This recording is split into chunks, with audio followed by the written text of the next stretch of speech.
ఐం ప్రీం శ్రీ మాత్రే నమః. అసలు శక్తి అంటే ఏమిటో మనం తెలుసుకుందాం. బ్రహ్మాండ శక్తి, కామిక్ ఎనర్జీకి ప్రతీక శివుడు. అటువంటి శక్తి యొక్క చైతన్య రూపానికి డైనమిక్ ఫామ్ ప్రతీక శక్తిమాత. ఒక్క మాటలో చెప్పాలంటే అర్ధనారీశ్వర తత్వం. ఈ రెండింటిని విడదీయడం కష్టం. ఈ జగత్తుకు జన్మదాత ప్రకృతి. ఆమె వివిధ రూపాల్లో నిక్షిప్తమై ఉంది. వరాహ పురాణం ప్రకారం దుర్గాదేవి శక్తి. ఆశ, అసూయ, ద్వేషం, దంభం, మోహం, భ్రమలను తరిమి దురుమాడే తల్లిగా అవతరించింది. కుండలిని శక్తి ఆమెయే. విధ్వంసక శక్తి ఆమెయే. అంటే ఉద్దీపింపజేయగల శక్తి ఆమె రూపమే, ఉపసంహరింపజేయగల శక్తి ఆమె రూపమే. దుర్గాదేవి శక్తి స్వరూపం. ఉదాహరణకు ఈ ప్రకృతిలోని సూర్యశక్తి, విద్యుత్ శక్తి వంటివి నిక్షిప్తమై ఉన్న శక్తుల రూపాలు. వీటిని మనము మంచి చెడుల ప్రయోజనాలు రెండింటికి వినియోగించుకుంటున్నాం కదా. భారతీయ మహర్షులు ఇంకా విస్తృతంగా ఆత్మజ్ఞానం వల్ల ఈ దృష్టికి గోచరం కాని అతీంద్రియమైన శక్తులను కూడా కనుగొన్నారు. యోగ శాస్త్ర రహస్యంగా దాన్ని అభివర్ణించవచ్చు. దాని సహాయంతో వారు గాలిలో ధ్యానం చేయగలగడం, నీటి ఉపరితలం పైన నడవగలగటం తదితర అద్భుతాలను సహితం చేయగలిగారు. అది ఎలా సాధ్యమైనది? మన మహర్షులు శక్తి అంటే కేవలం కంటికి కనిపించేది శక్తి కాదని నిర్ధారించి నిరూపించినట్లే, మానవ శరీరం అంటే కేవలం భౌతిక దేహం మాత్రమే కాదు అని నిరూపించారు.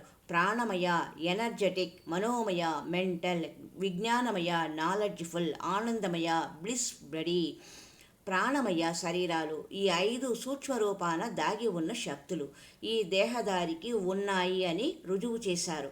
ఎన్నో విపరిమాణాల వల్ల నేటి నవీన మానవునికి భౌతిక దేహం అంటే అవయవ సంబంధ విజ్ఞానం అనేది ఒక్కటే అందుబాటులోకి వచ్చింది. అంతఃశక్తి పూరిత దేహం గురించిన జ్ఞానము లుప్తమైపోయింది.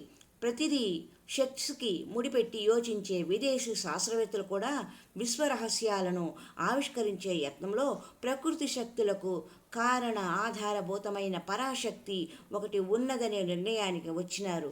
ఇటువంటి ప్రముఖుల్లో లాజు, జేమ్స్, ఎడ్డింగ్టన్ వంటి వారు ఉన్నారు. మతము అంటే విశ్వాసం లేని సైన్స్ కుంటిది, సైన్స్ లేని మతము గుడ్డిది అన్నాడు విశ్వవిఖ్యాత ద్రవ్య నిత్యత్వ సూత్రాల రూపకర్త ఐన్స్టీన్ శాస్త్రవేత్త. E=mc⁻².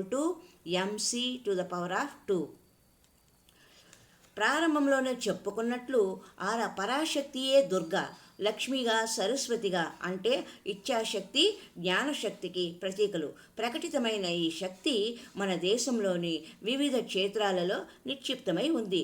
దుర్గా శబ్దంలోని దకారం దైత్యనాశకాన్ని, రకారం రోగనాశకాన్ని, గకారం పాపనాశకాన్ని సూచిస్తున్నాయి.